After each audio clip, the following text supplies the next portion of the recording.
राम राम बंधुओं, ज्योतिर्लोक में आपका हार्दिक स्वागत है।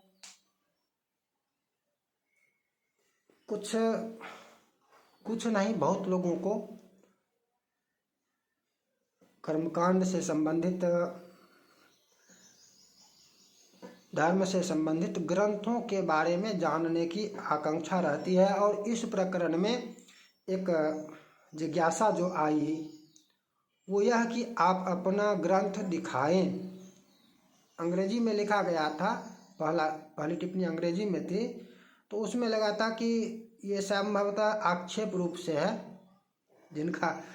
जिनकी टिप्पणी थी वो समझ लें कि आप अपना ग्रंथ देखें, आप अपने धार्मिक ग्रंथों को देखें, ऐसा लगा। आपने लिखा जो था वो था आप अपने ग्रंथों को दिखाएं, लेकिन DEKH वहाँ पर लगा DI हो गई। यदि होता तो ये भ्रम नहीं होता, ऐसा हो जाता है।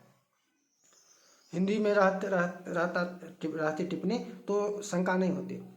तो वहाँ पर पहले दूसरे प्रकार का उत्तर दिया गया कि वहाँ पर ऐसा प्रतीत हुआ कि आप ऐसा कह रहे हैं कि मैं नहीं जानता हूँ। मैं फिर से अपने सभी ग्रंथों को, जो चर्चा वहाँ पर है उस वीडियो में जिसमें टिप्पणी है, उसमें आप यह कह रहे हैं, ऐसा लगा कि आप अपने ग्रंथों को देखिए। मैंने ये समझा था। फिर दोबारा जब जिज्ञासा, जब दूसरी रिप्लाई मिली जवाब का, तब समझ में आया कि ये मेरे ग्रंथों के बारे में जानना चाहते हैं कि मैं कौन कौन से ग्रंथों का अध्ययन करता हूँ। इस प्रकार की जिज्ञासा अनेकों, आप में से बहुत लोगों को होगी कि मैं किन किन ग्रंथों को पढूं, कौन कौन से ग्रंथों का अवलोकन करूं। तो यह आपके ऊपर निर्भर करता है कि आप किन किन ग्रंथों का अवलोकन कर सकते हैं, कौन कौन से ग्रंथ आपको समझ में आ सकते हैं। देखिए, धर्मशास्त्र के विषय में जब चर्चा करेंगे, तब यदि हम ये चाहें कि वो पुराणों का हिंदी अनुवाद सहित मिलता है, ठीक है। अन्य सभी ग्रंथ यदि PDF में संस्कृत टीका के साथ भी उपलब्ध हो जाए, यही बड़ी बात है। यही बड़ी बात है। अन्य ग्रंथ, प्रमुख ग्रंथों को छोड़कर, वेद, पुराण और मनुस्मृति बहुत प्रसिद्ध है तो वो मिल जाएगी। सभी स्मृतियाँ ढूंढेंगे तो नहीं मिलेगी। सभी ग्रंथों को चाहेंगे कि सब हिंदी टीका के साथ मिले, तो ये संभव नहीं है। तो यदि आप हिंदी अर्थ सहित पुस्तक का चाहेंगे कि हिंदी अर्थ रहे तभी समझ में आएगा, तो पुराणों को पढ़ते रहिए। जो उपलब्ध पुस्तकें हैं उनको पढ़ते रहिए। कर्मकांड के लिए 2-4 पुस्तकें हैं। कुछ पुस्तकें हिंदी में टीका सहित अब आने भी लगी है, अन्यथा सबके सब संस्कृत टीका से ही युक्त होते थे। कर्मकांड में नित्य कर्म पूजा प्रकाश, पौरोहित्य कर्म प्रकाश और इसी प्रकार से नित्य कर्म संबंधी अनेकों पुस्तकें हैं जिसमें हिंदी टीका रहती है। कुछ ये कर्मकांड की जो होती है, जैसे विवाह पद्धति, उपनयन पद्धति, मतलब संस्कारों की पद्धतियाँ, श्राद्ध पद्धति, गृह प्रवेश विधि, गृहारंभ विधि, मूल शांति, तो इन सब पुस्तकों में, ये तो कर्मकांड की है ना, इन सभी पुस्तकों में हिंदी टीका आपको मिलती है। हिंदी में निर्देश मिलता है, ये सब उपलब्ध है। किंतु मैं आपके प्रश्न का तात्पर्य समझ रहा हूँ। ये पुस्तक तो आप देखते होंगे, आपको मिलता होगा। आप इन पुस्तकों के बारे में नहीं जानना चाह रहे हैं कि मैं ये समझ रहा हूँ। आप ये जानना चाह रहे हैं, और अधिकांश लोग, कि किन किन पुस्तकों का अवलोकन करें। तो इन पुस्तकों को छोड़ दीजिए। ये कर्मकांड, यदि आप कर्मकांडी हैं तो आपके लिए ये वर्षकृत्य हुआ, और ये उपनयन, विवाह, श्राद्ध, गृह प्रवेश, मूल शांति इत्यादि जो ये सब पुस्तकें हैं, ये सब कर्मकांड से संबंधित हैं। और अधिक बड़े कर्मकांडी हैं तो आपके पास फिर अन्य पुस्तकें यज्ञ मंत्र संग्रह, प्रतिष्ठार्णव इत्यादि, प्रतिष्ठामयुख इत्यादि हो सकते हैं।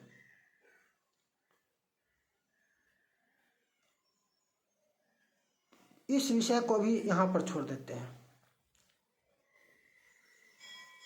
आप जो जानना चाह रहे हैं कि इन विषयों में निर्णय संबंधी प्रमाण तो आपको वहाँ भी कुछ कुछ मिलते रहते हैं, किंतु वहाँ पर जो अपेक्षित है उतना मात्र मिलता है, उतना मात्र मिलता है और आवश्यकता अत्यधिक होती है। उतने मात्र से काम चलने वाला नहीं है। विधि विधानों का ज्ञान, विधि निषेधों का ज्ञान, विहित निषेध का ज्ञान, कर्तव्य का ज्ञान, ये सब अन्यत्र वर्णित है। अब जैसे गृह्य सूत्र समझ लीजिए, गृह्य सूत्र संस्कारों का, श्राद्ध का विधान आपको गृह्य सूत्रों में मिलता है और ये गृह्य सूत्र भी शाखा भेद के अनुसार भिन्न भिन्न होता है। गृह्य सूत्र भी अनेकों हैं। इसी प्रकार श्रौत्र सूत्र होता है, धर्म सूत्र होता है, इत्यादि होता है।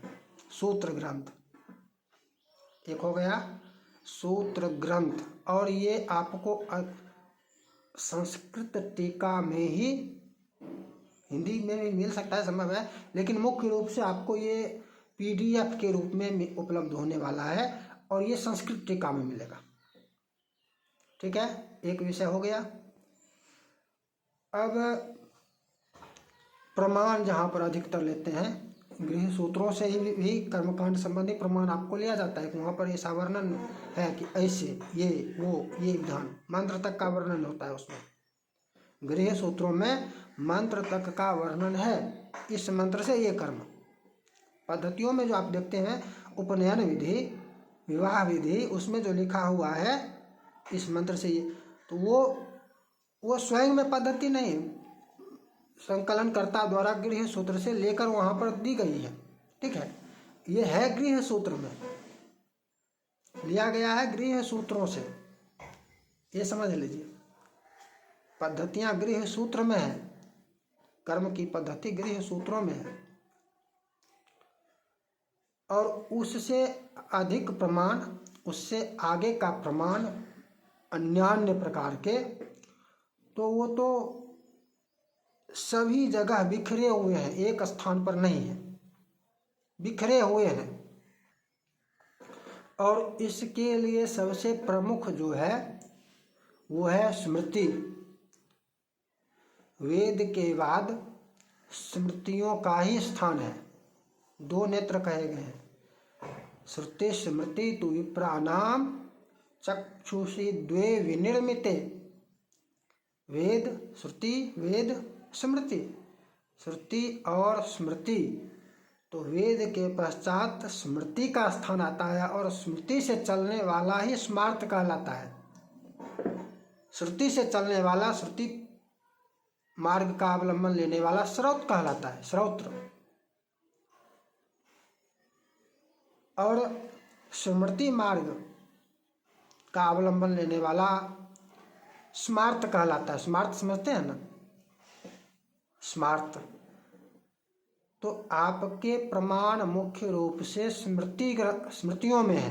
जैसे मनुस्मृति एक है, अनेकों बार आप देखते होंगे, ये कहाँ तो ये पराशर स्मृति, ये कहाँ तो ये अत्रि स्मृति, ये कहाँ अंगिरा स्मृति, ये कहाँ विष्णु स्मृति, ये कहाँ हारित स्मृति, ये कहाँ शंख स्मृति, ये कहाँ लिखित स्मृति, अनेकानेक अनेकानेक स्मृतियाँ हैं। मुख्य स्मृतियाँ 32, 33, 32, 33 करके बताई जाती है। तो स्मृतियों का अध्ययन करना होगा। मेरा अगर ग्रंथ मैं अपना दिखाऊं ये आवश्यक नहीं है, और इसको मैं उचित समझता भी नहीं हूँ।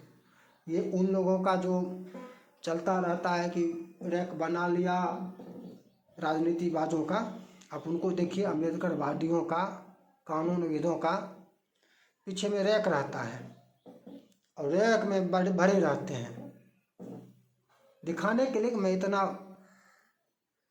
मैंने इतना पढ़ा है, ये दिखाने के लिए, ये दिखाने की आवश्यकता हमें तो नहीं है। मैं आपको बता रहा हूँ, अब इस मार्ग भी बता रहा हूँ। ये समझिए, मात्र दिखा दूँ तो आपको कुछ समझ नहीं आएगा, उससे कुछ नहीं होगा। नाम यदि आपको जानना है तो पहले एक पुस्तक को देखिए, उसमें बहुत सारे नाम मिलेंगे, अंत में रहता है ना। फिर दूसरा तीसरा पुस्तक, सब में नाम आपको मिलते जाएंगे। एक पुस्तक में आपको अनेकों नाम मिलते रहेंगे। नाम का तो आप लिस्ट बना नहीं पाएंगे, लिस्ट तक नहीं बना पाएंगे, नामों की सूची तक नहीं बना पाएंगे। इतने ग्रंथ होते हैं, इतने ग्रंथ हैं। तो स्मृतियों की चर्चा कर रहा हूँ। अब आगे प्रश्न है कि स्मृतियाँ जो हैं, इनको यदि इनका अध्ययन सीधे करेंगे, स्वयं स्वाध्याय, समझ में आना कठिन होगा, नहीं आएगा। इनको समझने के लिए पहले स्मृति चंद्रिका नामक है, सबका पीडीएफ उपलब्ध होता है, सबका पीडीएफ उपलब्ध हो जाएगा, वो पीडीएफ करते रहें। स्मृति चंद्रिका में अनेकों कांड हैं। ये क्या, तो अशौच कांड, अशौच से संबंधित स्मृतियों का जो संकलन है वो स्मृति चंद्रिका के अशौच कांड में आपको मिल जाएगा। किस स्मृति में क्या विधान है, क्या कहा गया है और उसका निचोड़ क्या है। आहनिक कांड, नित्य कर्म के विधान में, नित्य कर्म से संबंधित स्मृति चंद्रिका, आहनिक कांड। इसी प्रकार श्राद्ध कांड, संस्कार कांड, अनेकों कांड हैं। तो ये 4 प्रमुख कांड हैं, 4 कांड, अशौच कांड, आहनिक कांड, अशौच कांड, संस्कार कांड, श्राद्ध कांड। इसके पश्चात स्मृत्यर्थ सार है, स्मृत्यर्थ सार, स्मृति रत्नावली, इन सब का भी अवलोकन अपेक्षित होगा। और तत्पश्चात स्वतंत्र रूप से सभी स्मृतियों का अवलोकन किया जा सकता है। विष्णु स्मृति, अंगिरा स्मृति, अत्रि स्मृति, बृहस्पति स्मृति, यम स्मृति, वृद्ध याज्ञवल्क्य की स्मृति, जो भी है, जितने भी हैं, तब इनका पृथक पृथक स्मृति समुच्चय में आपको सब मिल जाते हैं। पीडीएफ में स्मृति समुच्चय लेंगे, उसमें आप, लेकिन वहाँ पर आप सोचेंगे कि हमको ये अर्थ सहित मिले, तो ये संभव नहीं है। संस्कृत का ज्ञान होना आवश्यक है। और इसको समझने से पहले, स्मृतियों को समझने से पहले, जो स्मृति चंद्रिका हमने कहा भिन्न भिन्न खंडों में, उसका अवलोकन अपेक्षित है, उसका अध्ययन आवश्यक है वहाँ पर। अब इसके पश्चात या इससे पूर्व भी कह सकते हैं, इससे पूर्व भी कह सकते हैं, यदि सरलता के दृष्टिकोण से जाए, सुगम हो तो ढेरों पुराण हैं, पुराणों में बिखरे हुए हैं। पुराणों में कुछ यहाँ है, एक इस पुराण में है, उस पुराण में है। पुराण में भी आपको बहुत कुछ मिलेंगे प्रमाण, पुराण से ले सकते हैं, लेकिन पुराणों का अध्ययन आपको वर्षों लगेंगे, पुराणों का अध्ययन करने में वर्षों लगेंगे। लेकिन सरलता से बहुत सारा तथ्य आपको वहाँ पर भी मिलेगा। फिर भी पुराणों के जो प्रमाण हैं आवश्यक, वो आपको जहाँ पर जिस पुराण के जिस वचन की आवश्यकता है, वो आपको विभिन्न पुस्तकों में मिल जाते हैं। चाहे विवाह में पुराणों के वचन मिलते हैं ना, विवाह पद्धति हो, वर्षकृत्य है तो वर्षकृत्य में देखिए, उसमें अनेकों निर्णय के संबंध में अनेक पुराणों का वचन मिलता है। तो जहाँ पर जो आवश्यक है वह पहले ही संकलित करके ले लिया गया है, वो भिन्न भिन्न पुस्तकों में आपको मिल सकते हैं। पुराणों के अध्ययन में 5-7 साल व्यतीत करने की आवश्यकता नहीं होगी। अध्ययन करें, संकलन करें, मना ही नहीं कर सकते हैं, मना नहीं कर रहा हूँ, अध्ययन करना चाहिए, लेकिन इतना समय तो होना चाहिए आपके पास कि उतना अध्ययन करें। सोचेंगे 10 दिन में हो जाएगा, 1 महीना में हो जाएगा, 2 महीना में, इतना सरल नहीं है। इस प्रकार से करेंगे तो उसका उस प्रमाण को पढ़कर आगे बढ़ जाएंगे, समझ में ही नहीं आएगा कि प्रमाण यही था। अगर यदि आप इस प्रकार से समझेंगे कि संकलन किया जा सकता है तो संभव नहीं है, तो उस प्रमाण को पढ़कर आप आगे बढ़ जाएंगे, आपको समझ में नहीं आएगा कि ये तो प्रमाण था। आधे प्रमाण लगेंगे, आधे प्रमाण इस प्रकार के हैं तो समझ में ही नहीं आएगा कि ये प्रमाण है, इसका संकलन कर किया जाएगा। तो उधर उसकी आवश्यकता नहीं है, क्योंकि उसका संकलन हो चुका है। जहाँ पर होना चाहिए संकलन वहाँ संकलन है, चाहे वो निर्णय सिंधु हो या कर्मकांड की विभिन्न कर्मकांड रत्नाकर, कर्मकांड रत्नावली इत्यादि, तो वहाँ पर आपको उपलब्ध है। तो तात्पर्य क्या हुआ, मुख्य रूप से जो अध्ययन करने का पुस्तक है वो है स्मृति। स्मृतियों का अध्ययन करना होगा, अवलोकन करना होगा, और इसके लिए भी पहले स्मृतियां ही नहीं, या जैसे आपको सुगम लगे वैसे कर सकते हैं, लेकिन मैं जो बताना चाह रहा हूँ, मैं यह कहना चाह रहा हूँ कि पहले स्मृति चंद्रिका में भिन्न भिन्न कांड है, उन कांडों का अवलोकन कीजिए, तदनंतर स्मृतियों का अवलोकन। वेद के बारे में मैं चर्चा क्या करूं, यदि आप वैदिक होते तो हमसे प्रश्न ही नहीं करते, और मैं तो स्वयं घोषित कर ही रहा हूं कि मैं वैदिक नहीं हूं, तो मैं क्या बताऊं, कैसे बताऊं। आज की चर्चा को यहीं विराम देते हैं, पुनः मिलेंगे नई चर्चा के साथ। जय जय श्री राधे।